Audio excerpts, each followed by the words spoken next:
Lisa Martinez woke up in a cold metal room. Her head hurt badly. The last thing she remembered was working in the mining tunnels on Kepler 442b.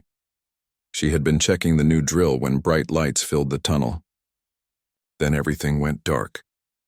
Now she sat on a hard bench in what looked like a prison cell. The walls were smooth and gray. A blue energy field blocked the doorway. Strange symbols glowed on panels near the entrance. This was not human technology. "The specimen is awake," said a voice in a language Lisa did not know, but somehow she understood the words. A tall figure approached the energy field. It had blue skin and large black eyes. Its head was bigger than a human head. It wore a white coat like a doctor. "I am Dr. Kethra," the alien said. "You are aboard the research vessel Nexus Prime. Do not be afraid. We will not harm you if you cooperate." Lisa stood up slowly. Her legs felt weak. "Where am I? What do you want with me?" "You are far from your mining colony, human. We are studying your species. You should feel honored. Few lower life forms get this chance to contribute to science." More aliens gathered outside her cell. They pointed at her and spoke in their strange language. Lisa caught some words. Primitive. Weak. Simple brain structure. They looked at her like she was an animal in a zoo. A new alien arrived. This one was bigger than the others. It had gold markings on its blue skin. The others moved aside when it approached. "I am Captain Zorthak," it said. "We have heard stories about your kind. Some say humans have unusual abilities during combat. Others say this is just fear and desperation. We will learn the truth." Lisa backed away from the energy field. "Please let me go. I haven't done anything wrong. I'm just a mining engineer." "Engineer?" Dr. Kethra laughed. "Your technology is centuries behind ours. What could you possibly engineer?" "We have studied human colonies for months," Captain Zorthak said. "Your people mine rocks and grow food. You have simple weapons and slow ships, yet some of our warriors report strange things in battle. Humans who fight beyond their natural abilities. Humans who seem to know things they should not know." Lisa felt a cold fear in her stomach. "I don't know what you're talking about." "We're just normal people trying to live our lives." "Perhaps," the captain said, "but we will find out for sure. Dr. Kethra will examine you completely. We will map your brain, study your blood, test your nervous system. By the time we finish, we will know everything about human biology." "You can't do this," Lisa said. "My people will look for me." The aliens laughed. "Your people do not even know we took you. We made it look like a mining accident. Very sad." Another human lost in a tunnel collapse. Dr. Kethra activated a control panel. The energy field flickered. "Prepare the examination room. We begin immediately." "Wait," Lisa said. Her voice was getting stronger. "Please listen to me. Don't touch me. You don't understand what will happen." More primitive fear responses, Dr. Kethra said to the others. Fascinating how their minds try to create threats that do not exist. "I'm not afraid for me," Lisa said. "I'm afraid for you. Please don't touch me. I'm warning you." Captain Zorthak stepped closer to the energy field. "Are you threatening us, human? Do you think your soft flesh can harm our advanced bodies?" "It's not a threat," Lisa said. "It's a warning. There are things about humans you don't know. Things we don't even know about ourselves until..." "Until what?" Dr. Kethra asked. "Until we're in danger." "Real danger. Please, I'm begging you. Don't do this." The aliens looked at each other. Some seemed curious about her words. Others just laughed. "Chief Researcher Veltar wants results," Captain Zorthak said. "We have orders to study this specimen completely. Your warnings mean nothing." Two more aliens entered the area. They carried strange devices that hummed with energy. Lisa recognized them as weapons even though they looked different from human guns. "The examination room is ready," one of them reported. Dr. Kethra smiled. It was not a kind smile. "Excellent. Lower the containment field." "Please," Lisa said one more time. "I'm trying to save you. Don't touch me." When humans are threatened, when someone tries to hurt us, something happens. Something we can't control. "What happens?" Captain Zorthak asked. "Do you grow claws?" "Breathe fire." "Become invisible?" "I don't know exactly," Lisa said. "But every human has heard the stories. Stories from the old colonies. Stories from the war zones. When humans face death, when aliens try to hurt us, we change. Something wakes up inside us. Superstition," Dr. Kethra said. "Primitive minds creating myths to feel less helpless." But one of the younger aliens looked worried. "Sir, what if she is telling the truth? What if humans do have hidden abilities? Then we will discover them, Captain Zorthak said. That is why we are here. Knowledge is worth any risk. The energy field disappeared. Lisa felt the barrier between her and the aliens vanish. She pressed herself against the back wall of the cell. Come with us willingly and we will make the tests quick, Dr. Kethra said. Fight us and we will drag you. Lisa closed her eyes. She thought about Jake, her boyfriend back on the mining colony. She thought about her parents on Earth. She thought about all the humans living peaceful lives across the galaxy, not knowing that aliens saw them as laboratory animals. I tried to warn you, she whispered. Dr. Kethra stepped into the cell. He reached toward Lisa with one blue hand. The other aliens watched from the doorway. Don't touch me, Lisa said one final time. But Dr. Kethra was done listening to warnings from a primitive human. His hand moved closer to her arm. The moment of contact was seconds away. Lisa felt something stirring deep inside her mind, something that had been sleeping her whole life. Something that was starting to wake up because of the danger she faced. The other aliens crowded closer, eager to see what would happen when their advanced science met simple human flesh. They were about to find out why Lisa had tried so hard to warn them. Dr. Kethra's blue fingers touched Lisa's arm. The moment their skin made contact, everything changed. Lisa felt electricity shoot through her body. But this was not painful electricity. It felt like power. Like something that had been locked inside her was suddenly free. Her eyes began to glow with amber light. Dr. Kethra screamed. He tried to pull his hand away, but he could not move. Energy flowed from Lisa into his body. The blue alien's eyes went wide with terror. What is happening? Captain Zorthak shouted. Lisa looked at Dr. Kethra, and somehow she could see inside his mind. She saw his thoughts, his memories, his fear, and through him she could feel the minds of other aliens on the ship. I tried to warn you, Lisa said.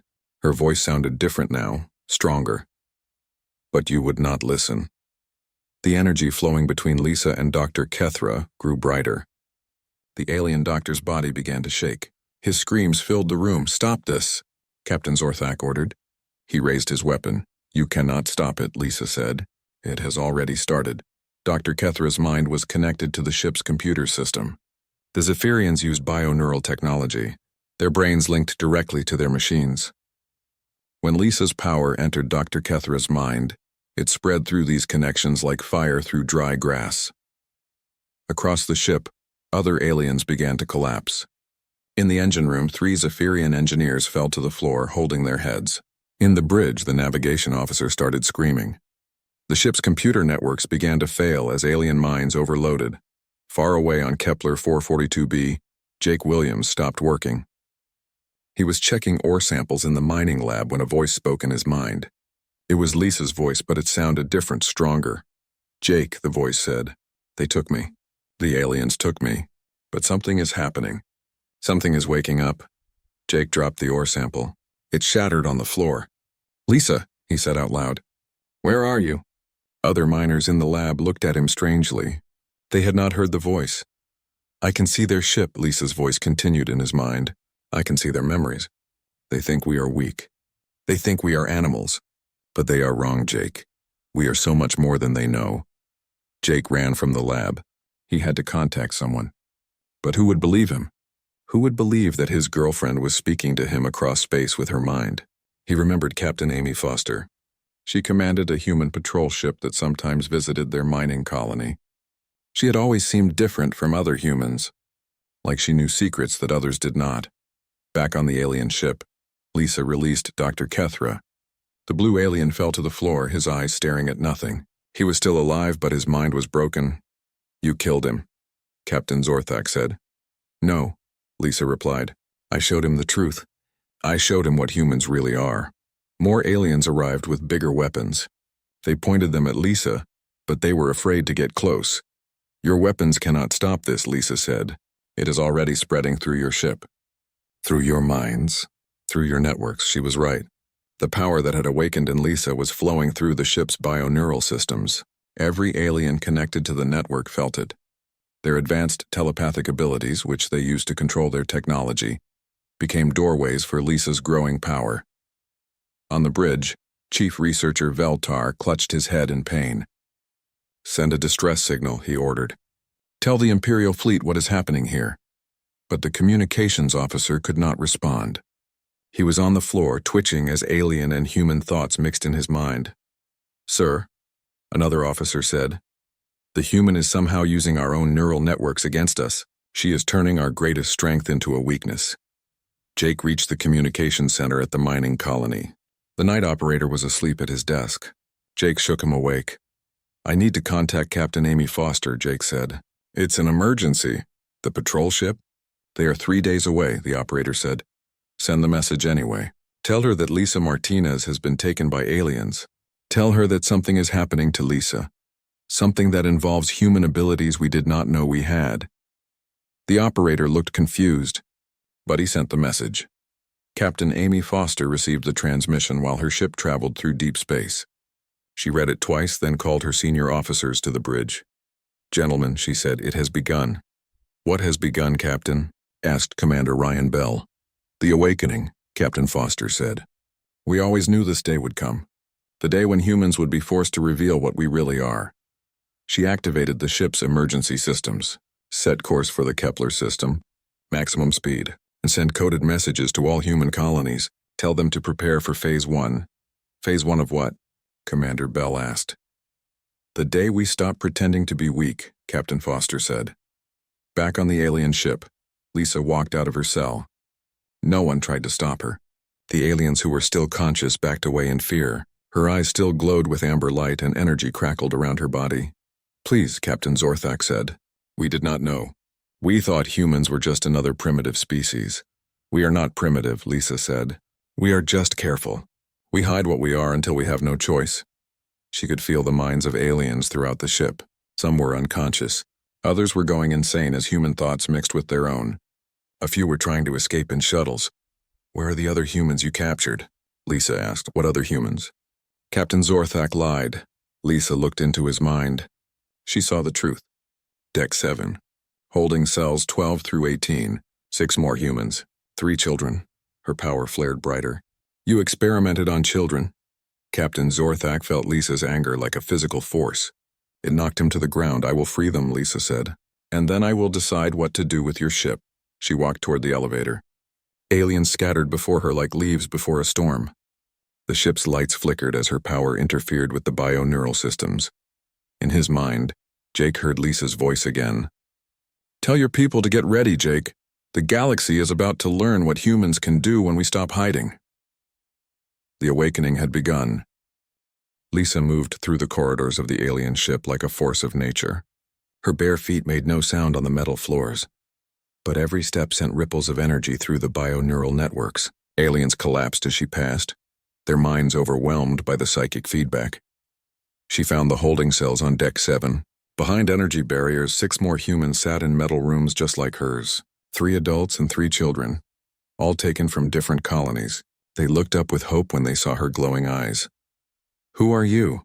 asked one of the adults, a middle-aged man with mining clothes. "My name is Lisa," she said. "I'm here to get you out." She touched the control panel for the energy barriers. The moment her skin made contact with the alien technology, the barriers flickered and died. But something else happened too. Lisa felt the minds of the captured humans and they felt hers. "Oh," whispered one of the children, a girl about 10 years old. "I can hear you thinking." "And I can hear you," Lisa said gently. "Don't be afraid. This is what we really are, what we have always been deep inside." The adult humans looked confused and scared, but the children seemed to understand faster. Their eyes began to glow with the same amber light as Lisa's. "The aliens hurt us," said another child, a boy about 8. "They stuck needles in us. They said we were animals." Lisa felt anger rise in her chest. The power flowing through her body grew stronger. They will never hurt humans again. Meanwhile, in space near the Kepler system, Captain Amy Foster's patrol ship pushed its engines beyond safe limits. In the communications room, coded messages poured in from human colonies across the galaxy. "Captain," reported Lieutenant Sophie Carter, "we are getting reports from everywhere. Humans in alien custody are awakening. The psychic abilities are spreading faster than we expected." "How many confirmed cases?" Captain Foster asked. 17 so far, and that is just in the last hour." Commander Ryan Bell looked worried. "Captain, if this spreads too quickly, we might lose control of the situation." We lost control the moment the first alien decided to experiment on human children, Captain Foster said coldly. Our job now is to manage the consequences. She opened a channel to Earth Defense Command. This is Captain Foster. Implement Protocol 7 immediately. All human ships are to return to colony systems. Prepare for possible alien retaliation. On Earth, Admiral Kevin Murphy received the message in his office. He had been waiting for this day for 20 years. He pressed a red button on his desk and alarms began to sound throughout the building. Ladies and gentlemen, he announced over the base-wide communication system, this is not a drill. Human psychic awakening has begun. All personnel report to battle stations. In a secret laboratory beneath the base, Dr. Patricia Kim stopped her research and smiled. She had spent her entire career studying the genetic markers that made psychic awakening possible. Now she would finally see her theories proven correct. Sir, her assistant asked, what should we do with the test subjects? Dr. Kim looked at the volunteers in the next room. They were all soldiers who had agreed to help test human psychic potential. Wake them up, she said. All of them. If our people are in danger, we need every advantage we can get. Back on the alien ship, Lisa had freed all the human prisoners. Together they moved toward the bridge. The adult humans were starting to understand their new abilities, guided by the children who seemed to learn faster. I can feel the aliens' fear, said the middle-aged man. They are terrified of us. Good, Lisa said. Fear will keep them from making more mistakes. They reached the bridge to find Captain Zorthak and his remaining crew huddled around the communication station. They were trying to send a message to their Imperial fleet, but the ship's systems kept failing. Please, Captain Zorthak begged when he saw the humans approach. We surrender. We will return you to your colonies. It's too late for that, Lisa said. Your people have been taking humans for experiments, hurting our children. That ends now. She reached out with her mind and touched the ship's main computer. Through the bio-neural networks, she could access the ship's memory banks. She saw records of dozens of human abductions, videos of experiments, reports sent to the Zephyrian government calling humans promising test subjects. Show me where your homeworld is, Lisa commanded. Captain Zorthak's mind could not resist her power. Against his will, he thought about the location of the Zephyrian capital system. Lisa absorbed the information instantly. Thank you, she said. On Kepler 442b, Jake Williams stood in the communications center watching reports flood in from across human space. The night operator had called in the colony administrator, who called the mining company executives, who called Earth Defense Command. This is impossible, the colony administrator said. Humans don't have psychic abilities. Tell that to my girlfriend, Jake said. She's talking to me from inside an alien ship and she's not using a radio. At that moment, Jake felt Lisa's presence in his mind again. But this time she was not alone. He could sense other humans with her, and through them he felt the presence of awakened humans on other alien ships across the galaxy. Jake, Lisa's voice said in his mind, we need you to do something important. Contact every human colony you can reach. Tell them what is happening. Tell them that humans who are threatened by aliens will awaken to psychic abilities. Tell them to be ready. Ready for what? Jake asked out loud. For war, Lisa replied. The aliens will not accept what we have become. They will try to destroy us before we grow too strong. Jake felt cold fear in his stomach. Lisa, come home. We can hide. We can pretend this never happened. It's too late for hiding, Lisa said. The galaxy knows about us now. We can either stand together and be strong, or we can be hunted down one by one. Throughout human space, similar conversations were happening. Awakened humans communicated with their loved ones across impossible distances. The psychic network was growing, connecting human minds in ways that had never happened before. On the bridge of Captain Foster's ship, Lieutenant Sophie Carter suddenly gasped and grabbed her head. What is it? Commander Bell asked. I can hear them, Sophie said. All of them. Every human who has awakened. They are connected somehow. They are sharing information faster than our computers can process it. Captain Foster nodded grimly. That's how it was always supposed to work. Humans are not just individuals. When we face extinction, we become something greater. She looked at the star charts showing alien territory. The question now is whether the aliens will accept our new status, or whether they will try to wipe us out before we become too powerful. On the alien ship, Lisa stood on the bridge surrounded by the freed humans. Through the ship's sensors, she could see other vessels approaching. The Zephyrian Imperial fleet had received Captain Zorthak's distress signal. "They are coming to destroy us," Captain Zorthak said with satisfaction. 12 heavy cruisers. "You cannot fight them all," Lisa smiled. "We don't have to fight them. We just have to show them what happens when you threaten humans."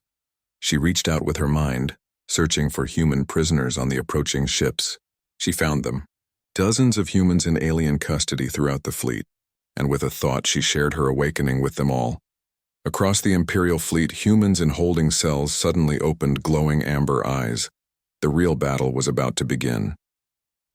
The Zephyrian Imperial fleet dropped out of hyperspace like angry giants. 12 massive ships, each one larger than any human vessel, arranged themselves in attack formation around the research ship Nexus Prime. Admiral Corthan commanded the fleet from his flagship, the Destroyer of Worlds. He had received Captain Zorthak's distress signal 3 hours ago. The message had been brief and terrifying. "Human specimen has unknown abilities. Ship compromised. Crew casualties mounting. Send help immediately. Status report," Admiral Corthan demanded as his ship approached the Nexus Prime. "Sir," his communications officer reported, "we are detecting massive bioneural feedback from the research vessel. Their computer systems appear to be in cascade failure. And the human specimen? Unknown, sir. We cannot establish contact with the bridge crew." Admiral Corthan studied the tactical display. The research ship looked dead in space, but its life support systems were still functioning. "Prepare boarding parties. Heavy weapons and full protective gear. If humans have some kind of biological weapon, I want our people protected." But even as he gave the orders, something strange was happening throughout his fleet.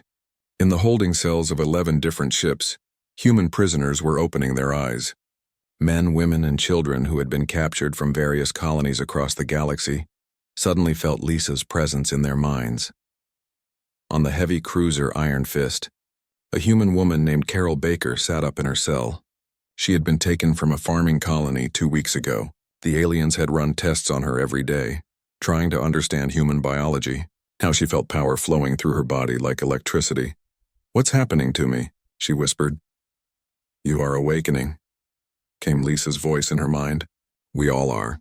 The aliens pushed too far, and now they will learn what humans can do when we stop hiding." Carol looked at her hands. They were beginning to glow with amber light.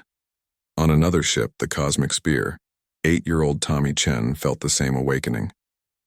The alien doctors had been especially interested in studying human children. They said young brains were easier to understand. Now Tommy's young brain was doing things the aliens could never understand. "I can see their thoughts," Tommy said to the empty cell. "They are scared." Throughout the fleet, 43 humans in alien custody began to awaken. Each one felt connected to the others. Each one could see through the other's eyes, share their memories, combine their growing power. Admiral Corthan noticed the first signs of trouble when his science officer collapsed at his station. "Medical team to the bridge," the Admiral ordered. But before the medical team could arrive, 3 more officers fell to the ground, holding their heads and screaming. "Sir," gasped the communications officer before he too collapsed.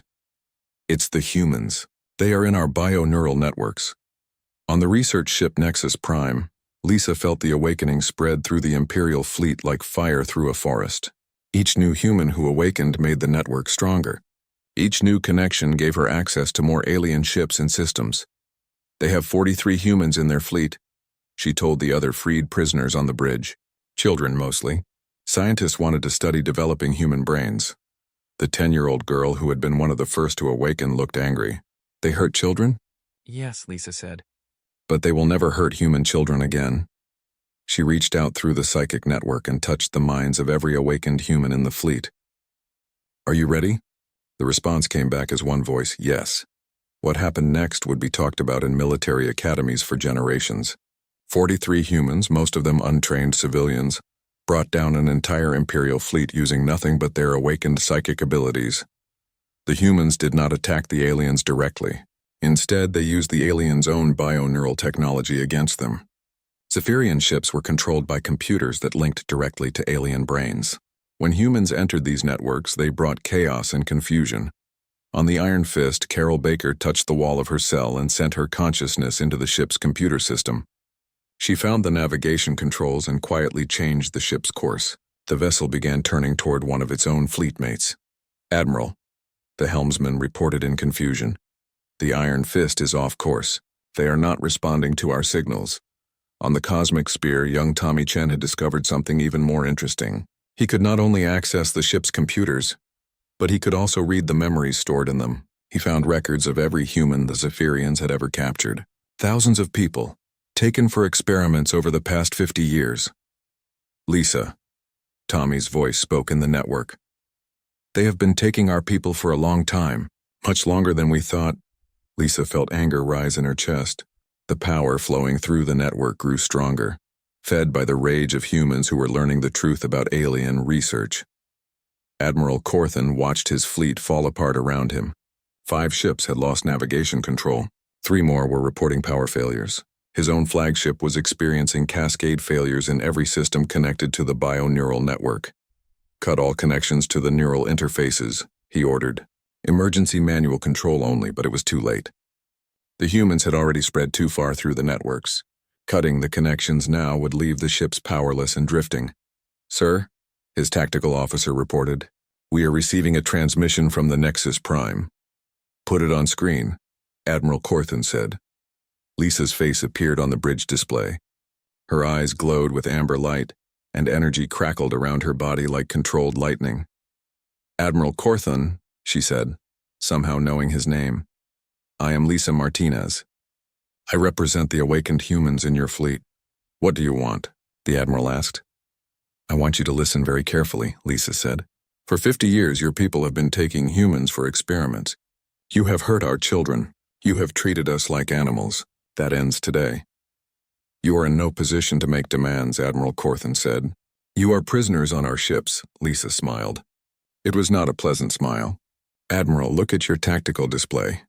Admiral Corthan looked down at his screens. Half his fleet was off course. 3 ships were on collision courses with each other. His own ship's weapons were powering up without orders. "How are you doing this?" he whispered.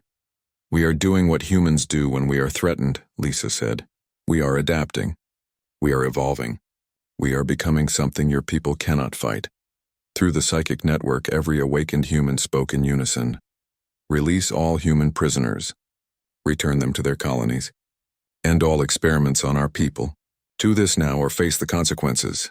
Admiral Corthan felt real fear for the first time in his military career. His advanced fleet, the pride of the Zephyrian Empire, was being controlled by a handful of humans he had thought were primitive animals. "And if we refuse?" he asked. The lights on every ship in the fleet began to flicker. The humans in the network were accessing more and more systems, learning how Zephyrian technology worked, taking control of weapons and life support. "Then your fleet will be the first casualty in a war your people are not prepared to fight," Lisa said. "Choose wisely, Admiral. You have 1 hour to decide." The transmission ended, leaving Admiral Corthan staring at a blank screen while his fleet continued to fall apart around him. In the silence that followed, he realized that everything the Zephyrian Empire believed about humans was wrong. They were not primitive animals. They were something far more dangerous. They were survivors, and they had just learned how to survive in a hostile galaxy. Admiral Corthan had 30 minutes left to make his decision when the human fleet arrived. Captain Amy Foster's ship led a formation of 12 human vessels that dropped out of hyperspace at the edge of the system. They were smaller than the Zephyrian ships, and their technology looked primitive compared to alien standards. But Admiral Corthan was beginning to understand that appearances could be very deceiving when it came to humans. "Admiral," his tactical officer reported, "the human ships are not powering weapons. They appear to be in a defensive formation." "Sir," added the communications officer, "we are receiving a transmission from the lead human vessel." "Put it through," Admiral Corthan said. Captain Foster's face appeared on the screen. She was a middle-aged human woman with gray hair and calm eyes. She did not look like a military threat, but then neither had the young woman who was currently controlling his entire fleet. "Admiral Corthan," Captain Foster said, "I am Captain Amy Foster of the Human Defense Corps. I believe you have some of our people aboard your ships." "Your people are prisoners of war," Admiral Corthan replied, "taken during legitimate scientific research operations. Prisoners of war implies that our species are at war. Captain Foster said. Is that what you want, Admiral? Because I assure you that would be a mistake. Admiral Corthan looked at his tactical display. His 12 heavy cruisers still outgunned the human fleet by a wide margin. If he could regain control of his ships, he could destroy the humans easily. You are hardly in a position to threaten us, he said. Your ships are outnumbered and outgunned. Captain Foster smiled. Admiral, may I ask you a question? How many humans do you think there are in the galaxy? The question seemed strange, but Admiral Corthan had studied human populations. Intelligence estimates place your total population at approximately 2 billion across all colonies. That's correct, Captain Foster said. 2 billion humans spread across hundreds of worlds, most of them living quiet lives as farmers, miners, and colonists, most of them completely unaware of their true potential. She paused, letting the words sink in. Until today, Captain Foster continued, only a few humans knew about our psychic abilities. We kept it secret because we believed peaceful coexistence was possible. But your people have forced our hand. Admiral Corthan felt a chill run down his spine. What are you saying? I'm saying that what happened on your ships today is spreading across the galaxy, Captain Foster said. Every human who faces a life-threatening situation from aliens will awaken. Every human in alien custody will develop these abilities, and they are all connected to each other. As if to prove her point, reports began flooding in from across Zephyrian space. Human prisoners on distant worlds were awakening. Human colonists who faced alien threats were developing psychic abilities. The network that had started with Lisa was growing exponentially. On Earth, President Carlos Rodriguez addressed an emergency session of the Global Parliament. Citizens of Earth, he said, today marks a new chapter in human history. For the first time, we have been forced to reveal our true nature to the galaxy. We did not choose this path, but we will walk it with dignity and strength. In the secret laboratories beneath Earth Defense Command, Dr. Patricia Kim watched as volunteer soldiers awakened to psychic abilities under controlled conditions. Her research had been right. Every human carried the genetic markers for psychic development. All it took was the right trigger. Sir, her assistant reported, we're getting similar results from test facilities on Mars, Europa, and New Geneva. 100% success rate. Every volunteer is developing some level of psychic ability. Dr. Kim nodded. Begin Phase 2. Start training programs for psychic combat and defense. If the aliens want a war, we need to be ready. Back in space near the Nexus Prime, Admiral Corthan watched his time run out. His ships were still under human control. His crew was still incapacitated by psychic feedback. And now human fleets were gathering throughout the galaxy. Admiral, Captain Foster said, you have 5 minutes left. What is your decision? Admiral Corthan looked around his bridge. His officers were watching him, waiting for orders. Some looked angry. Others looked afraid. All of them looked to him for leadership. If we release the human prisoners, he said slowly, what guarantee do we have that you will not use these abilities against us in the future? The same guarantee you gave us when you started taking our people for experiments. Lisa's voice said as her image appeared beside Captain Foster's. None. Admiral Corthan stared at the young human woman who had brought down his fleet. You could have killed us all. Yes, Lisa said simply. But we chose not to. We only want our people back and an end to the experiments. We do not seek conquest or revenge. We seek respect. And if we refuse to give you respect? Admiral Corthan asked. This time it was Captain Foster who answered. Then you will learn why humans have survived every challenge the galaxy has thrown at us. We adapt, we evolve, we overcome. Admiral Corthan closed his eyes and made his decision. All ships, this is Admiral Corthan. Begin immediate release of all human prisoners. Return them to their home colonies. And all research programs involving human subjects, sir? His tactical officer asked in surprise. You heard my orders, Admiral Corthan said. We have underestimated these humans. Today they showed us mercy. I do not wish to discover what they might show us tomorrow if we continue to treat them as enemies. Throughout the fleet, energy barriers around human holding cells began to deactivate. The awakened humans felt the change immediately through their psychic network. Thank you, Admiral, Lisa said. Your people will not regret this decision. I hope you are right, Admiral Corthan replied.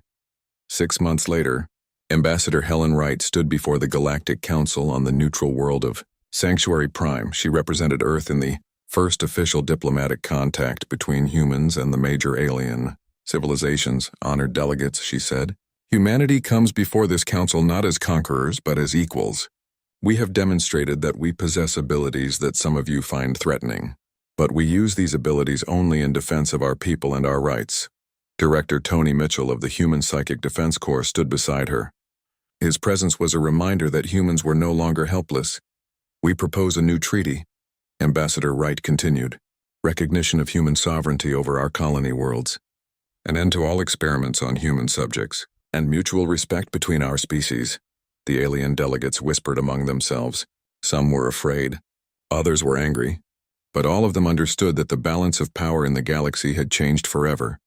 The Zephyrian delegate, Admiral Corthan himself, stood to address the council. The Zephyrian Empire supports this proposal. We have learned that humans are not the primitive species we believed them to be. They deserve our respect. Other delegates nodded in agreement. The vote was unanimous.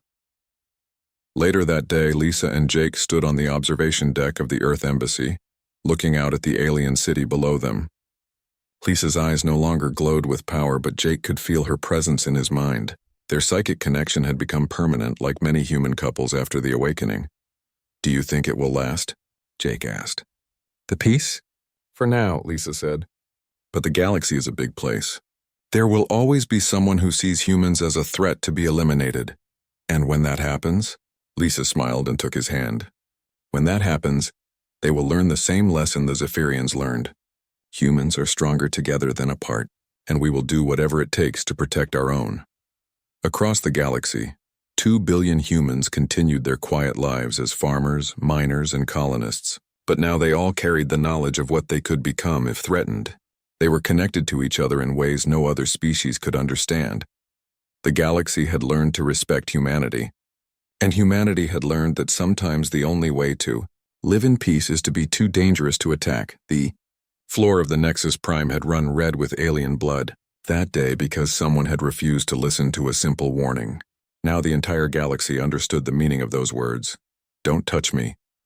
Some warnings once ignored could never be given again.